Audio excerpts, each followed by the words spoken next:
Welcome to the final episode of Series 27. This is another Amelia free episode, aside from this cold open. But once again, Alex Flanigan did an amazing job. You can find more info about Alex's great work in the show notes. We do have a quick announcement to make about our schedule going forward. For a little while, we're not totally sure how long, we are not going to be doing our regular Character Evolution cast episodes. We will instead be taking a week off between each series.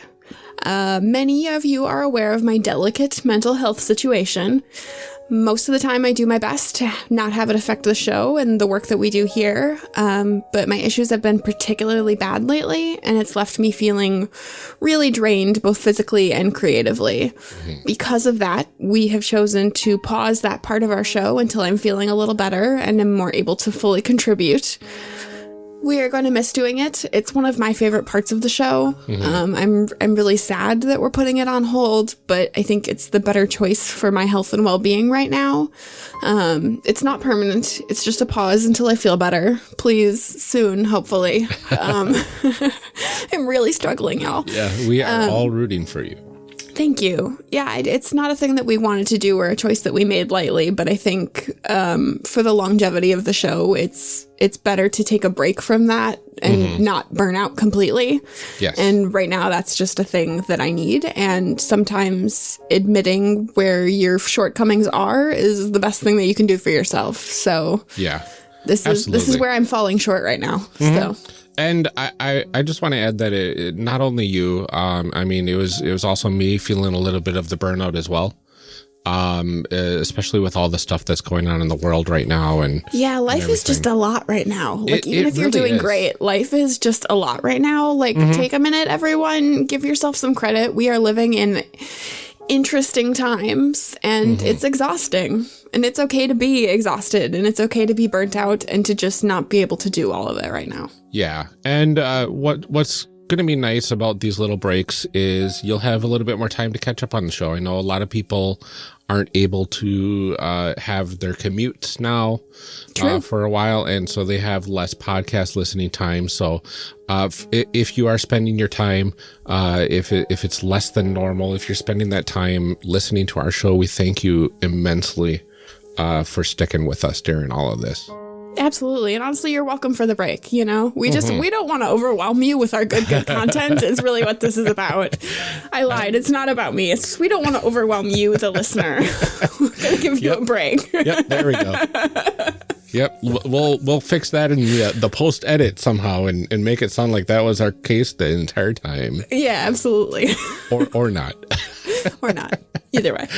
All right. Well, if you are looking for a way to help us both feel better in the meantime, you can go ahead and consider leaving a rating or review on Apple Podcasts, Stitcher, Podchaser, or your app of choice. We always enjoy getting them and reading them. Like this one we got from the Dark Fiddler on Podchaser. C3 is a wonderful way to expose yourself to new games. By focusing on character creation, perhaps one of the most wide-reaching parts of gaming, you get to see a lot of what really makes a game tick. Ryan and Amelia are great hosts with a good chemistry, and their guests are always passionate about the game being discussed. Put it all together, and you get a wonderful podcast. Well, thank you. Thank you. Yeah, that was nice. That was nice. That's what I needed today. Yeah. So send in your reviews, and it'll make us happy. Yeah, we say it every time, but it really does. It really does. Well, with all that out of the way, here's the episode. Enjoy.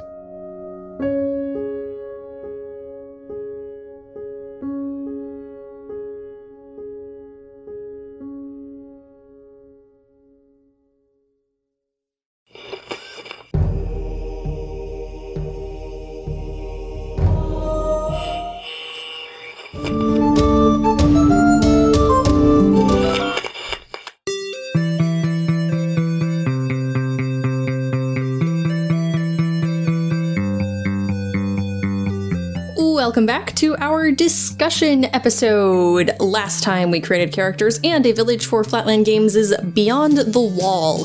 This episode we will be discussing the character creation process.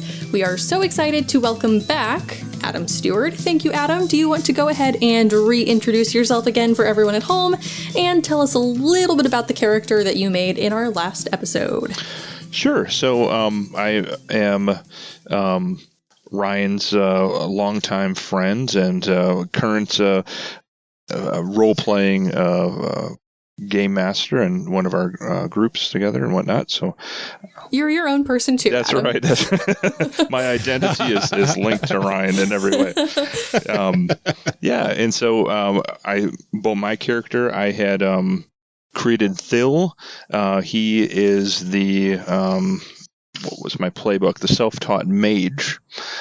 And he's an orphan. We learned that he had to do a little bit of fighting and defending himself as a child. And he is, we talked about a godfather, and then I was reminded that I was an orphan. I thought of that after the fact. I was like, maybe this godfather of mine, who also has some magic background, he might have been my guardian. Maybe Cool. growing up and whatnot. So that's the character. I'm pretty much the full mage of our group, I think. All right, Alex, why don't you tell us about yourself and your character? We're the same. I actually don't know where one ends and the other begins now. Since the last episode, we have melded and unified in my brain. You know what? That makes sense. I feel like it tracks, right? Like knowing what we know about this character, I really do feel a spiritual kinship. Absolutely. Actually, so I'm Alex Flanigan.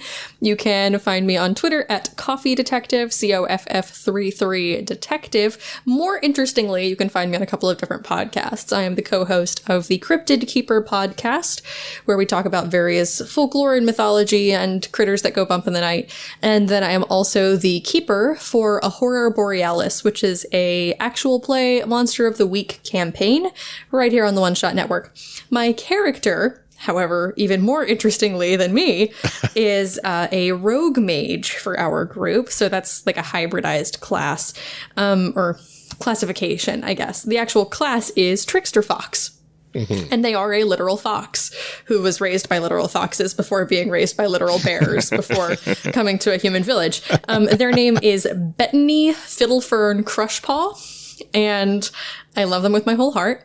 Bettany has like an interesting thing going on where they were, again, raised by foxes and then raised by bears. They ended up in this human village because they made a foolish boast and then felt compelled to see it through. So I kind of envision that like Bettany's whole deal was probably they were, roughhousing with their bear siblings and cousins at one point. And somebody somewhere was just like, hey, bet you couldn't go just like become a part of that human village. Like, bet I can. And now here we are. Bettany lives with Grandmother Weaver, who is sort of an old folk witch, definitely the oldest person in town and has been the oldest person in town since the next oldest person can remember.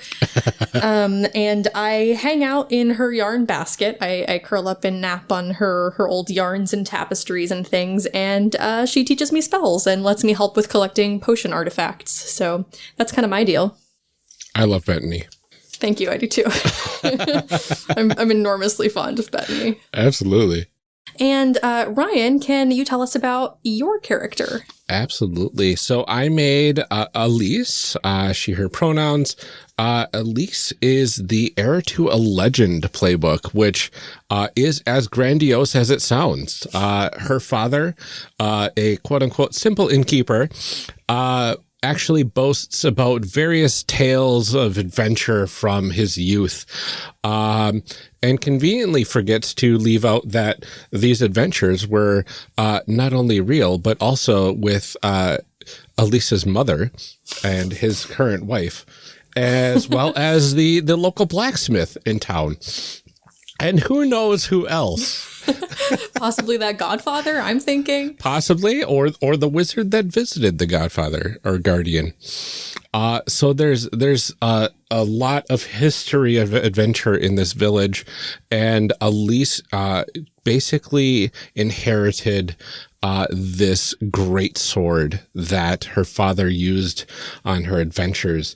And I want to say that this great sword kind of called to her. Her father probably never mentioned it, but it was locked away in the attic of the inn. And one day Elise stumbled upon it, and adventure found her. Was it like behind a humble tapestry, or like hidden in the attic, or like I want to say it was. I want to say it was in the attic of the inn, like wrapped up in like a specific cloth, and like placed in a very like mundane location, kind of like hidden in plain sight. I love that. That's so fun. Yeah. Cool. Well, I love all of these characters. I would die for them. I would also commit many other crimes in there. But anyway, let's go ahead and dive right into a segment that we are calling D20 for your thoughts. D20 for your thoughts? All right. In this segment, we want to talk to our guests about their thoughts on the character creation process and how it relates to this system and to other games. First, we like to get to know our guests a little bit better, so we're going to go ahead and get to the uber cliche question out of the way, but it's still a good one. How did you get into RPGs in the first place? So I got into RPGs. I'm trying to think back. So this also ties into Ryan. So let's see here. We were in junior high school. I recall a very primitive school newspaper. I think it was on 8.5 by 11 paper and Xerox. And there was an advertisement in it for an RPG club. And we thought, hey, we like role-playing video games like Final Fantasy. So this is probably all about video games or something to that effect. So, we had at least I had no clue that there was such a thing as tabletop role-playing games before we joined this group. And I think the first game we played was Palladium's Heroes Unlimited, which is a superhero game. And so this would have been, I think, 7th grade maybe? I think this was 93. I want to say 8th grade. Possibly. Okay. And so that's that was my first introduction into it, and been kind of role playing on and off for most of the years since then. Very cool. That's like a really neat entry point. I think a lot of people either have the answer or anticipate the answer that D&D would be like your first role-playing game for whatever reason. So that's really cool. I've never heard of that game, but that's a cool entry point, I think. Yeah. Yeah, I think I had heard of D&D at that point because of some of the various video games I had played. I think I had some of the D&D like PC disc games. I know that by the time I was in middle school, like I just assumed D&D and tabletop games were the same thing. I don't think I knew that there were others. Oh, yeah. I had no idea. Sort of in the way that, like, Frisbee means any flying disc and popsicle means any frozen dessert. Like, Dungeons and Dragons meant rolling dice and being an elf. Yeah, absolutely. Right. Awesome. So then can you tell us about your personal process for picking and creating a character in any role-playing system? Yes, this is kind of a treat because I feel like I am usually a game master when I play. So my character, how I pick, I don't know if I have a general system other than I think I like for the other players to play what really calls to them. And then I think I just enjoy filling in the gap and just working with whatever might round the group out pretty well. So recently I had played in a Shadowrun group, and we needed somebody to be in that system they call the face, so the person that makes the deals and uses the charisma and that type of thing. So that was kind of an interesting challenge. So I just go with, I think what kind of rounds the group out and might be interesting, with the group as a whole. So I don't know if I have anything more formulaic, than that. I think that's a really neat philosophy all in its own, though, because that way you're setting yourself up to play a certain role in conjunction with the other players at your table. So, that isn't not a strategy. I think it definitely does speak to a certain kind of like optics that you have going on for yourself when you're looking at what other people are doing and then saying like, okay, well, what do we have already? Like, what can I fulfill that'll be a different purpose than anybody else in the group? Like, that's very cool. That's not totally, you know, shooting in the dark there. That's a cool thing to be doing. How do we think that character creation in this game stacks up to other systems that we've played? I enjoy the process. I think, again, it really shines when we're needing to create characters kind of, especially in the short term. I like it also for long term, for campaigns and whatnot too, but I think it really stacks up well in that, okay, we got to get our creative juices flowing. These tables kind of help us with a starting point, and then we kind of build off of that. I think if we wanted to go complete free form, you know, then a different system might be stronger for that. But I think this one kind of works well with giving us a starting point, and then we kind of break off of that. It feels very much like a mix between like standard Dungeons and Dragons and pretty much any Powered by the Apocalypse game. Yeah, I was going to say that there. That's my dog. I was going to say that there is definitely something of a midpoint there. You know, it's definitely, you have this sort of very classical, like rolling down tables and sort of like checking off boxes and building stats and like maxing out your character. But it does also have something which I really enjoy, I think probably most about this system, which is that you're building your character with respect to the bigger picture, which is very cool. And that's not something that even all Powered by the Apocalypse games have. You know, I run Monster of the Week very regularly. I've also run Masks, and I've played in some other PBTA games as well, and all sorts of different systems that all have various different things. And I've also written a few games, so I'm familiar with like character creation in general. And I have to say that this does a really good job of linking your character to like the fable of it all. You know, like you really learn a lot about the community in the process of it, which is something very neat. Something I did think was a little bit of a shortcoming of the system, and this isn't necessarily a criticism, it's just something that I would like more of, is I don't feel like I understand my character's personality a lot. I feel like I know a lot about how they fit into the world and what function they serve, and I feel like I know about the nature of this town, but like if we were to jump into roleplay right now, I would have no idea how to inhabit this character. I don't know what they sound like. I don't know how they feel about the other people around them. I don't really know them intimately from an RP standpoint, which isn't what everybody is looking for in a tabletop game. You know, some people want to encounter things and act bravely and swing big swords, and that's very cool.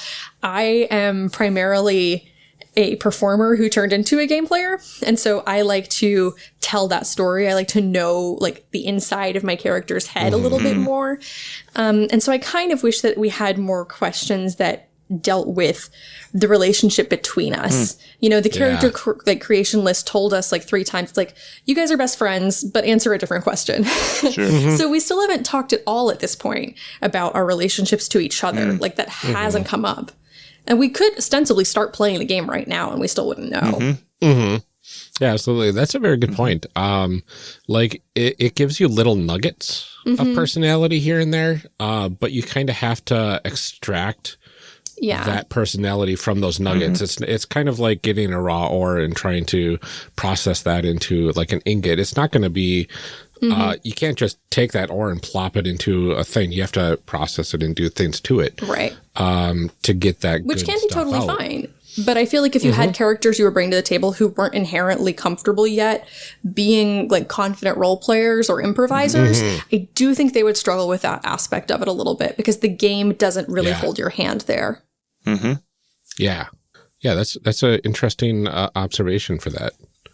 And I'm trying to think of, because as I was creating this character and as I was creating the character I use in my campaign, which I've talked about a little bit on the podcast before, their personalities kind of just naturally built in my head as I was going through, like what type of person would get into this situation? What type of person would discover this? And it kind of went from there. But yeah, that, now that I think about it, yeah, it was mostly from me and not something that the game was trying to show. And I think that probably has something to do too with the fact that this character creation is really driven by these random tables, which I did find really delightful. I thought they were very fun, but it means that there's not guaranteed cohesion as you go along. Yes. You know, you're not guaranteed a narrative that informs a character. You're guaranteed a lot of really interesting tidbits that you can then string together however you want, but there's no necessarily like,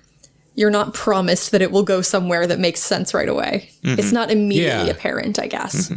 Well, like for mine, I had the question about the fisherman, and I still have no like real connection to this fisherman person. I'm like, they're kind of a prominent person in this character's life, but I don't feel that personally right now. They're just a name on a list at this point. And I think maybe if it expanded on that a little bit, it could be a little bit more powerful, a little bit more impactful. But also on the other hand, adding a little bit more complexity to character creation.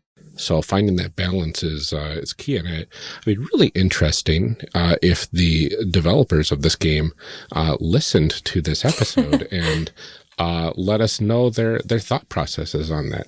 Because I would love to hear that. I love this game so much. And I want to make it clear, that's not like a criticism that I have. I just think it's something that bears noticing. You know, different games are really good at different things, and different character creation engines are really good at different things.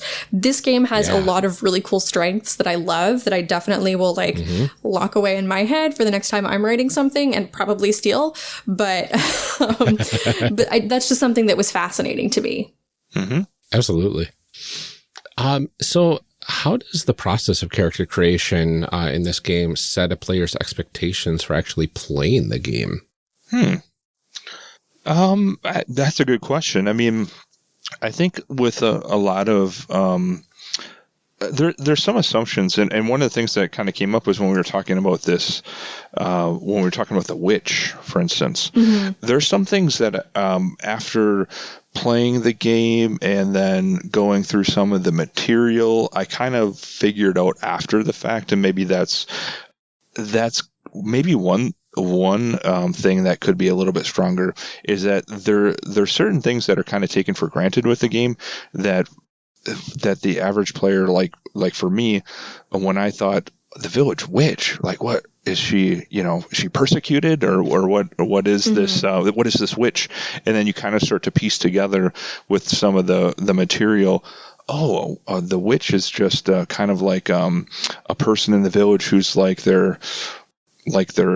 maybe their wise person or their medicine person, or, you know, a lot of times when you're thinking of a witch, you might be thinking of a more of a villainous type of character or something to that effect. So I think I'm kind of going off on a tangent here, but I think with some of the tables and whatnot, they're gonna talk about different aspects of this world that start to give you a little bit of an idea of the type of world that you're in, but maybe not perfectly. Yeah, I think to sort of jump off of that point what we were saying earlier, it's funny that you say that because maybe it's just the fact that my book was like inherently tied up with the witch to begin with, so I was like ready to be in that character's camp. But for me, when I hear of a village witch, like that's immediately a very strong positive association in my mind. Sure. But you know, like I grew up in like West Virginia. I come from this Appalachian folk tradition, and so like for me, a village witch is like, that's an asset to your community. That's somebody you have that like has a specific skill set and a wisdom and a knowledge that like you benefit from, that everybody benefits from. And so, you know, maybe they're ambiguous at worst, but and like it's certainly not a kind of person you want to make mad, but a good person to have, and an even better person to be living in their yarn basket and benefiting from their secret knowledges. But I think that the way that this character creation is set up, sort of the way that it relies on these different story elements that get woven together, it really sets the expectation for me that the story in this system is not really about me. It's about this bigger fable that we're like playing into, if that makes sense. Like this is a much more sweeping thing than any of us individually, you know, like even our individual stories, they feel less like individual stories that are significant on their own and more like stories that play into each other in ways that will inform the world. Like, you know, we have a character who is an heir to a legend. And even that is really like not so much about you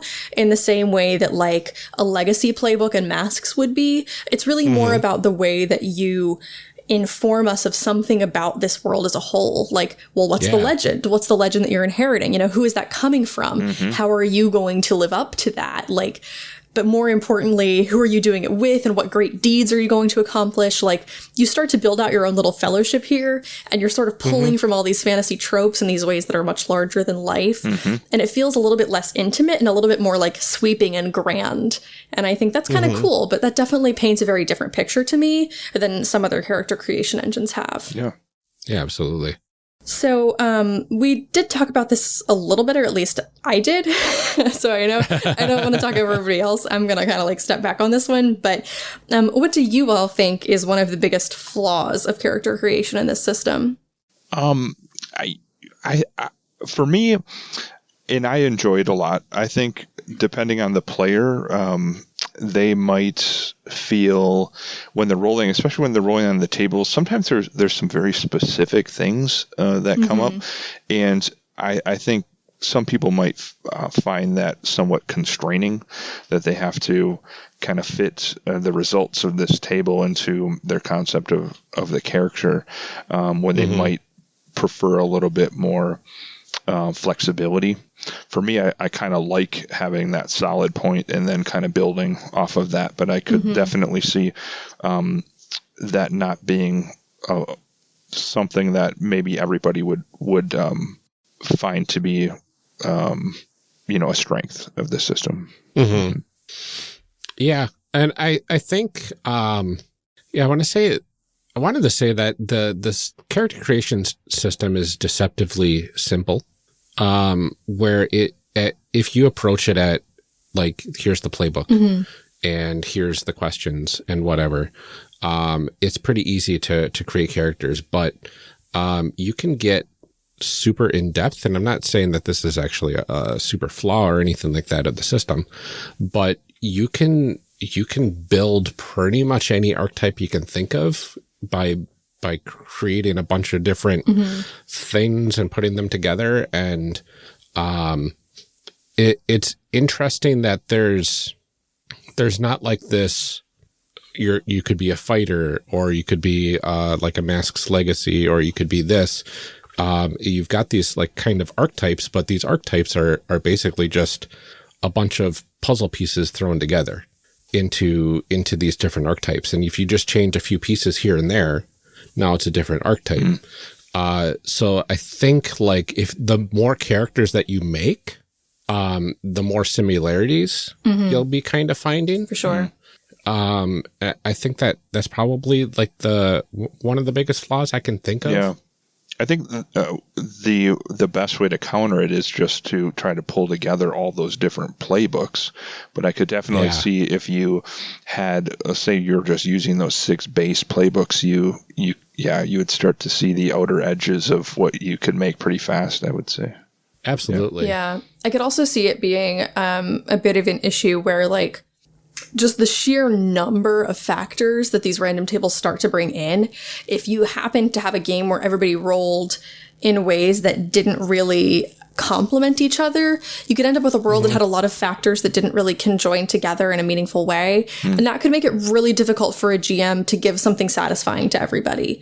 That just, it would create a lot of errant directions that might be hard to unify into a world that felt lived in and like had direction to it. Yeah, absolutely. It's interesting because I look at our group, right? And we're going to get into this a little bit in the next segment. We've got myself, which is got this huge story point built into the character. Adam's character has a pretty decent sized story point of this tome of magic linked to this like forgotten wizard of some sort. And then we've got this actual fox. I'm just a literal fox. Yeah. That's magical. And it hasn't been explicitly pointed out that I know of that you can talk or not? Again, that was in some of the other places in the tables. It just didn't come up in any of my answers. But right, that is wild. Yeah, no. Right? So you're very right. We have a party with 3 people. 2 of them have tremendous burdens of destiny, and then I am the sassy animal sidekick who wandered into town on a dare and never went back. I think in the supplement where the playbook came from, they do give you some background as to what is the deal with this. And just off the cuff, I think it had to, like, in this world, there's just kind of at random all of a sudden intelligent foxes, and there's a few other details in there. Like sometimes they have two tails. I don't know where that comes from and whatnot, but yeah, there is some rough explanation to that, but yeah. And it's also an interesting thing because like some of the options that were on the tables that I could have rolled did paint to like a larger story, and a couple of them I did roll and I just said no to. Like there was one option I could have had where like my family was killed by like beast-like men from the north, and I didn't feel comfortable creating or living in a world where there was any group of like humanoids that was equivocated to savagery. Like I want to stay far away from that trope. And I also just didn't necessarily want my backstory to be that like my whole clan was slaughtered, you know, like that's not fun for me after a point. Like I get it. It has its place in fantasy and that's all well and good, but like I'm a talking fox. I don't need to have just super dramatic backstory. Or another one could have been that like my ultimate goal was to like face off against the long-standing enemies of my people. I'm like, well, which people? The foxes or the bears or the humans? Or like, it just gets kind of muddy after a certain point, you know? Yeah. I think there definitely is like a tonal difference between like the core playbooks and sort of these expansion books. It's interesting because you noted that the witch finally figured out that you were something special because you kept following her on these dangerous trips for herbs, and it wasn't because you started talking. You're just a mundane talking fox. Maybe the witch can talk to all animals, and so she just didn't notice. I mean, that's very possible. Yeah. I also like, and I don't want to tread on your character at all or anything like that, but I had this interesting thought of what if you could only talk to people that knew that you were magical? That's also interesting. Or I kind of also like the idea of like, maybe I just fully can speak English all the time. But I so rarely I just refuse to do it in front of people who aren't like my friends. It's like a Michigan J. Frog situation where it's like, look at our magic talking fox. And I'm just like, nope. I'm just a fox. I mean, awesome. So let's get into my favorite point of the discussion portion of the show, the fan fiction portion of the show, where we get to kind of talk about how did our group get together, and where can we see us going? What sort of adventures would we kind of go on? So maybe how does this ragtag group of people, including the fox, get together? Hey, well, I think that there are some clear lines between the two of you, at least, right? Like, because part of what's so cool about this story that we did end up setting up in this sort of world that we created in this town is that it has this very unique position it occupies, where it's sort of the quiet place of retirement of some very notable heroes who have just sort of decided to enter this quiet portion of their life. And so you both are sort of standing in the shadow of that legacy, and that's kind of a cool and incredible thing. But also I get the feeling that like, one, we decided that the archivist is like the mage's godfather, Phil's godfather, and that the archives are attached to the inn, and that the innkeepers were both adventurers who may or may not have been on adventures with the archivist. So like, I think that there are some, like, you probably would be neighbor kids that knew each other, I would think. Yeah, that would make a lot of sense. Like just kids that have grown up together in the village. Because I would imagine that we're probably roughly the same age. Yeah. And that's, I don't know if we talked about that a lot, but the assumption is for a lot of the characters is that they're roughly teenage in age. And then there's the exceptions are they have the playbooks that are the elders, which could mean just generally adult of some kind. And then there's the other races, so the elves or the talking foxes and those types of things. So, but kind of I'm a teen talking fox. Yes, yep. At least in fox years or whatnot. I don't know. Yeah, I'm a fox teen. Right. So yeah, I think especially with the core stuff, everybody's supposed to kind of have been, the same age or kind of grown up together and whatnot. So I guess my question is how long has this fox been in town? Well, I guess the bigger question then is, do intelligent foxes age at the same rate as foxes, or do they age at the same rate as humanoids? Because that will drastically impact what portion of my life any of those events has been. I mean, I would imagine I don't know if it's specifically pointed out in the rules at all. I don't think so. But I would imagine that aging at the same rate as a human or human equivalent or longer would be kind of a more like interesting woodland spirit sort of deal where I actually age more slowly than humans would be kind of fascinating. Yeah. And it would be kind of interesting too, because that would be something that I would literally not realize until I came to this human village and then was like, why are these humans living so fast? Yeah, exactly. Like you just meandered through the woods for who knows how long. Yeah, I spent some time living with my fellow kits in my fox den, and then I spent some time living with some bears who also cooked, and then I spent some time living with Grandmother Weaver, and Heaven knows that she doesn't age at the same rate as normal humans, so like I met a human kid, and then I saw it again a year later, and it was much taller, and I was very confused. I'm wondering if one of us was that kid that you met. Maybe. I don't think I've been in this town. Like, I certainly wouldn't have been here when you were like young children, like not toddlers. Maybe like 5 years. So like maybe if we're all sort of 16, 17 now, around the time that you would be like preteens starting to get into some shenanigans, sort of realizing like, this is my magic book, this is my magic sword, sort of like the call of destiny weighing upon you. I think fate would have conspired to bring me here around the same time that those things were kicking off. I like that. That's pretty cool.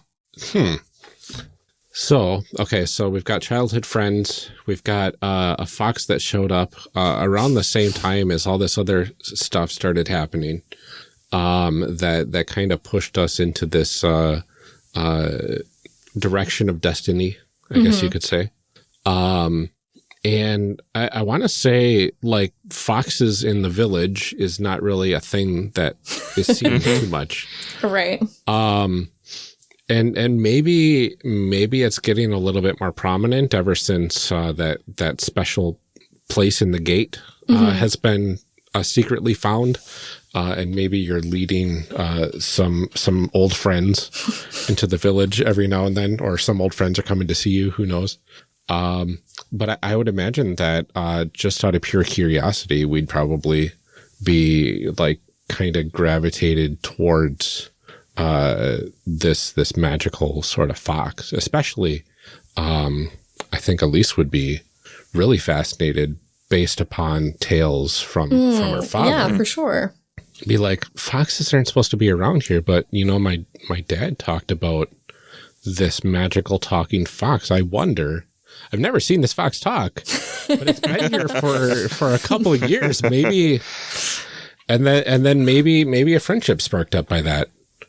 Oh yeah, for sure. I think that definitely, like, as great and wonderful as Grandmother Weaver's yarn basket is, and as fantastic as that life may be, I do get bored, I do get curious, and I definitely would just be like ambling around town. And I think, one of the questions that I rolled on was this idea of like, I know these like charming ways and these like fun, clever little rhymes and these sneaky things. And I have these like little charisma spells that I can do. And I think part of the impression I was getting is very much that like, I tend to try to like charm and win over people with my adorable ears and my beautiful, beautiful whiskers and my lovely flickering tail to just like kind of get things that I want. And if one of those things is that the food in the inn smells particularly good on a certain night, or it's raining and Grandmother Weaver's not home to open the door and I just want to curl up in front of the fireplace, like I think that hanging around the inn is definitely a thing I would do. And it might even be a thing where like maybe your mom runs the bar or whatever, and there would be evenings where like I would sort of gravitate to her because she has sort of an adventurer's energy about her. Or you had mentioned that she was maybe like the rogue or the wizard, not the wizard, but like sort of the rogue for your group. So maybe she has some sort of experience with like not necessarily animal handling, but, you know, game recognized game. A fox is a rogue, and I think that I would recognize, like, this is somebody who's a kindred spirit. I will hang out and talk to this person. Maybe your mom has known for a while that I talk.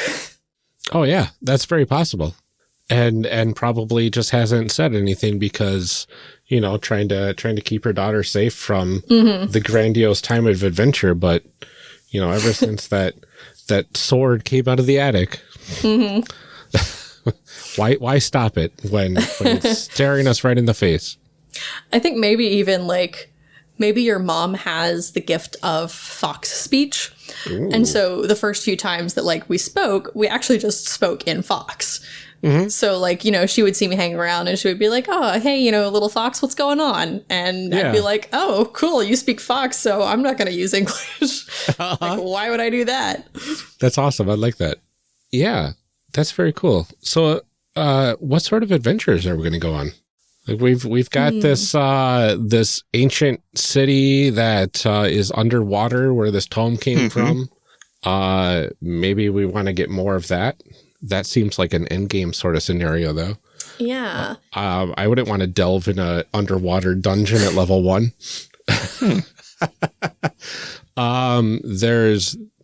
There's something special about this sword. You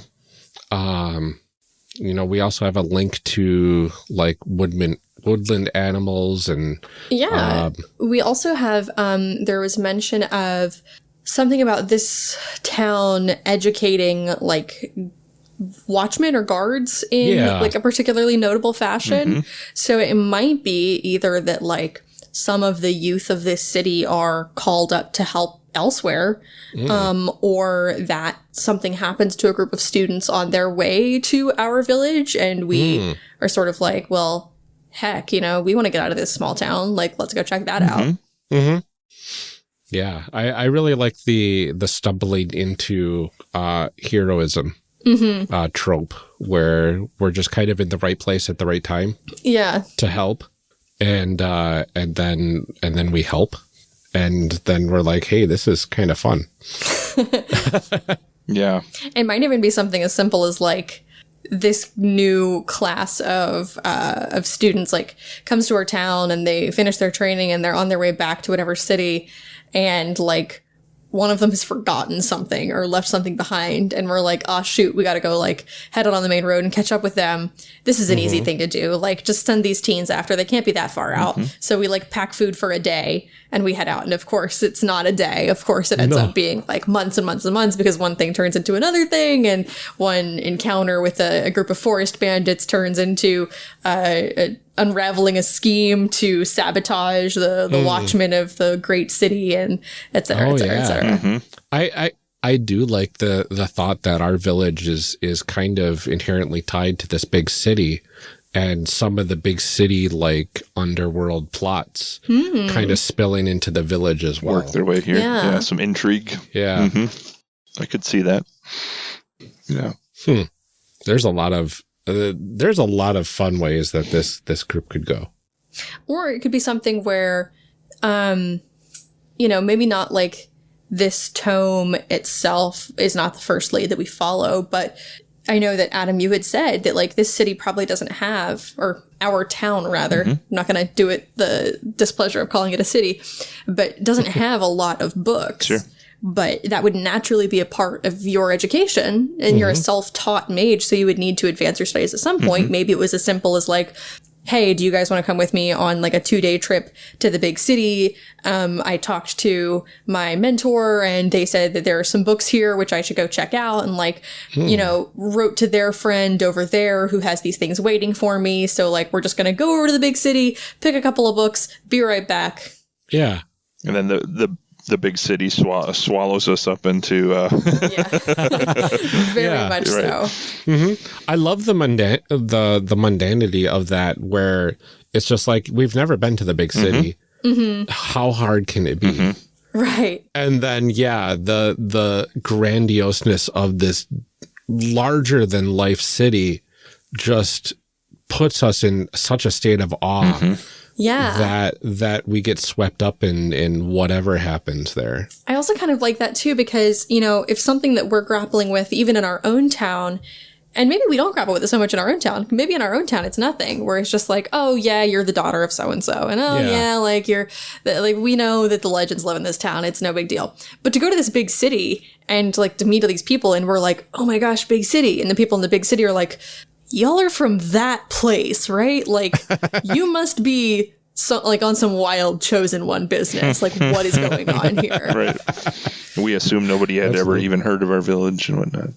Right. Yeah, and maybe we didn't even know that, like, we have this reputation.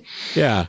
Oh, that would be super interesting, because at the very least we would say, oh yeah, we train the guards, and everybody's probably like, yeah, that's the village where the guards come from. Yeah. And that's all. They don't even know the name of the village. It's just blah, blah, blah.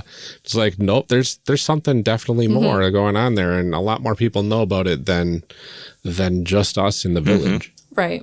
That would be super interesting. I like it. Oh, I love this so much. Cool. Is that, if we don't have any other salient points to add there, then let's go ahead and get into our advancement discussion segment and take it up a level. Take it up a level. Take it up a level. I love that segment name. Amelia does not. In this segment, we will cover character advancement and growth in the system. So I guess the first question I have is, how do we think characters change as people within the narrative of the game? So in one thing to point out quick, for people that hadn't played the game before, another kind of one of the strengths that we're not really, I think, probably going to be talking about too much is those scenario packs. And that also kind of gives each of us, for instance, there's going to be tables for, okay, what happened recently? And then each of us are going to have something kind of mysterious that's happened. And while we were making our characters, everybody, I think the player to the right was with you during some past incident. Well, with what happened recently, it's the player to your left. And then you're going to do an ability score check, and the other person can assist you either with fortune points or if they have a skill. And then depending on if you pass or fail, something has happened that went maybe turned out well or didn't turn out well, but it's going to kind of foreshadow where things are going. So for instance, if we're dealing with maybe a mysterious magical cult, something happened and we witnessed something, or we saved somebody, or something's kind of pointing towards something strange happening in our little village or whatnot. So I kind of went off on a tangent there. But what where I was kind of going with that is that we're each of us, maybe we hadn't encountered too much in terms of high risk or heroicism, but those are going to kind of pull us in, and we're gonna grow in those regards in terms of how our characters as people, we're going to be facing challenges that we hadn't faced before, and grow in that capacity, and how we lean on each other and those types of things. Yeah, for sure. Yeah, that was one of my favorite things about actually playing the game is like before each session you roll those random tables, and I think during our campaign that's how I came to befriend a Feyhound that just randomly showed up in town because the adventure was all about like dealing with some mischievous fairy folk, and this Feyhound kind of adopted my character. because my character's charisma was very high, and that was the stat I had to roll on for that. Nice. And that was right after I had learned how to bind a familiar and bound a panda ferret familiar as my main familiar, and then this Feyhound pops in, and now I had 2 pets. Oh, I love that. Yep. Nice fluffy dog with antlers and a panda ferret. Yeah, it's really interesting that these random encounters definitely do, I can see, add to the narrative of your character's story, especially relationships too, because, like, as you said, it involves other players at the table. Right. And what's really cool is if you're doing a campaign and you don't sit at the same spot every time, Yeah, it that involves is neat. different people Right. every time, Right. which is I didn't very even think cool. about that. That's cool.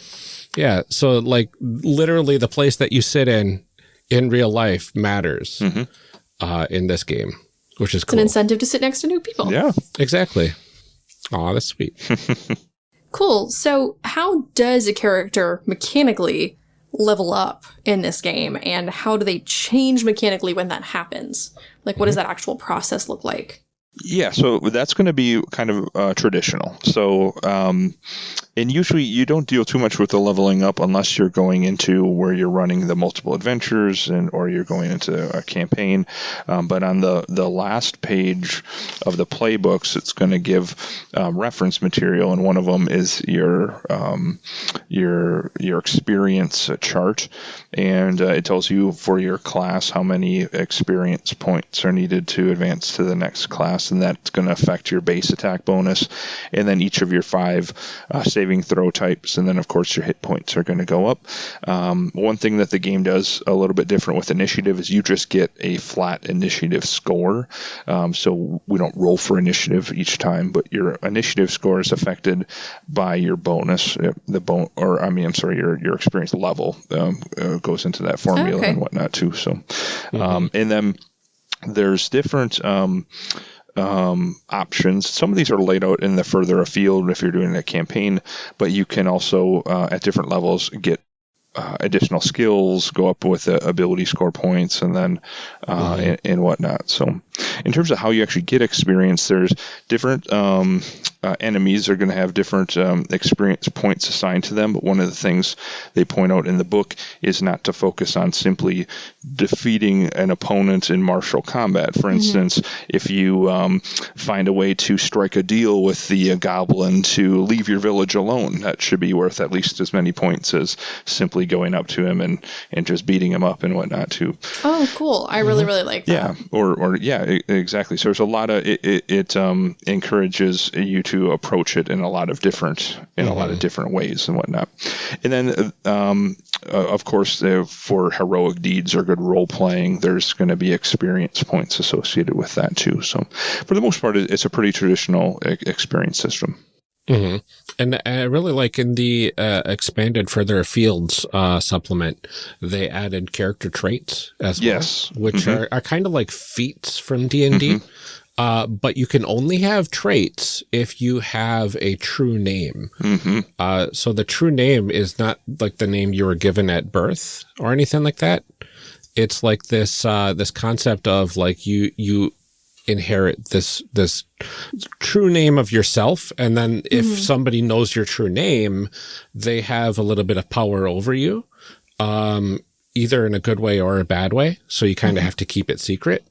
But like if your healer knows your true name and invokes the true name when they heal you, you gain more hit points, things like that. Nice. Okay, cool. But also having this true name allows you to select these traits that add some really, really nice bonuses. We didn't go into that in character creation here, because we're going to keep it a little bit more basic, but level 1, you can even start with a trait.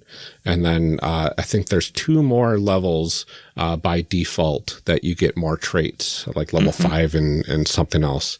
Yep.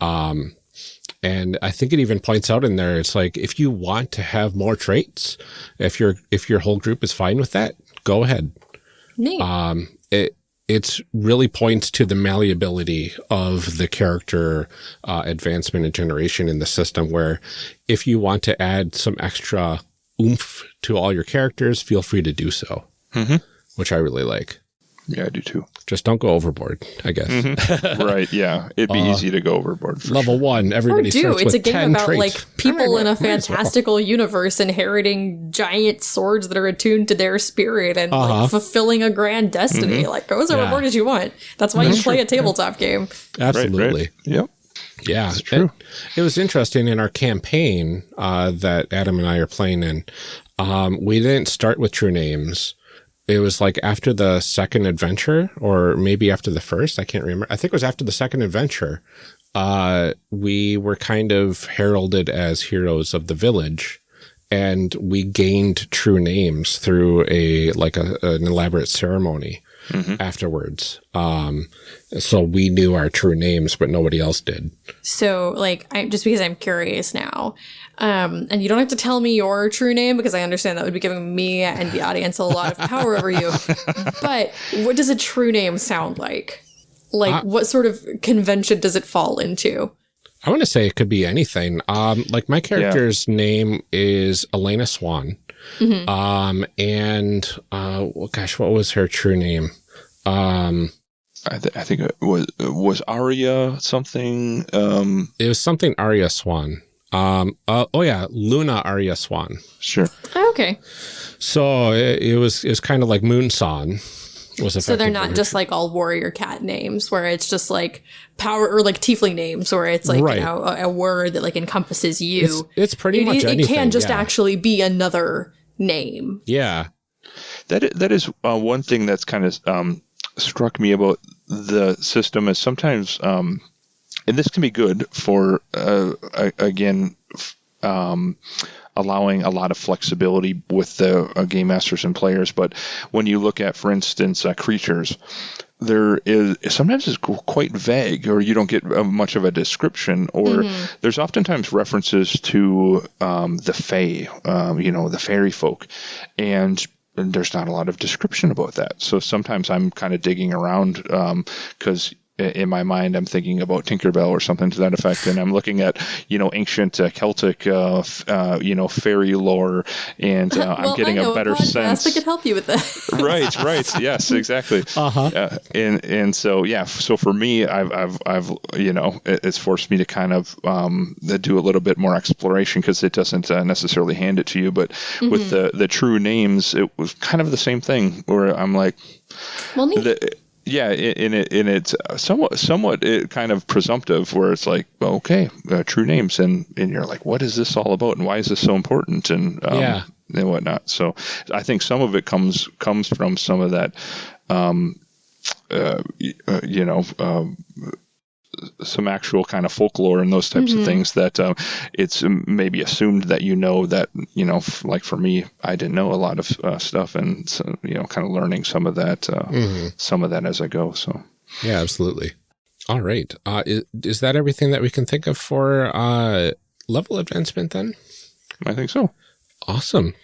All right, well, Adam, thank you so much for joining us to talk about Beyond the Wall.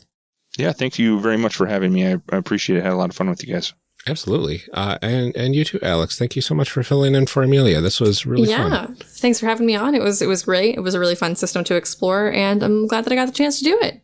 Absolutely. And Alex, do you want to give your socials for everybody one more time? Yeah, sure. So if you're looking for me, the best place to do it is on Twitter. You can find me at Coffee Detective, which is COFF33 Detective, DETECTIVE. You can also find me on the Cryptid Keeper podcast, where we talk about fairies, among other things. Or you can find me as the keeper of the actual play, A Monster of the Week podcast here on the One Shot Network, a Horror Borealis. Award-winning podcast, Horror Borealis. Yeah. Awesome. Well, thank you again for sitting down to do this with us. And thank you to everyone for tuning in. We'll see you next time.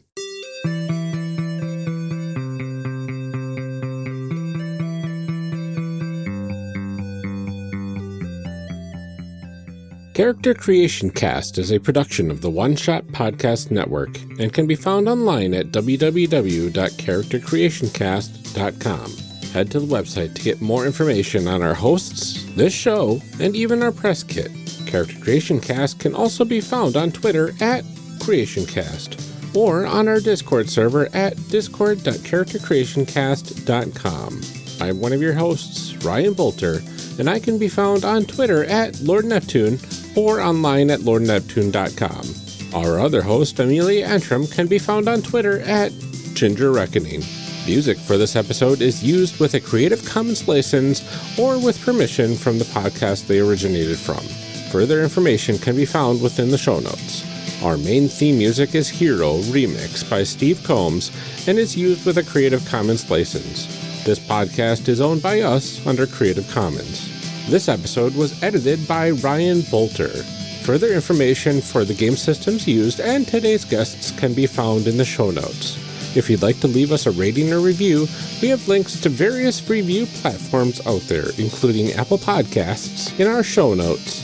Also, check the show notes for links to our other projects. Thanks for joining us, and remember, we find that the best part of any role-playing game is character creation. So go out there and create some amazing people. We will see you next time.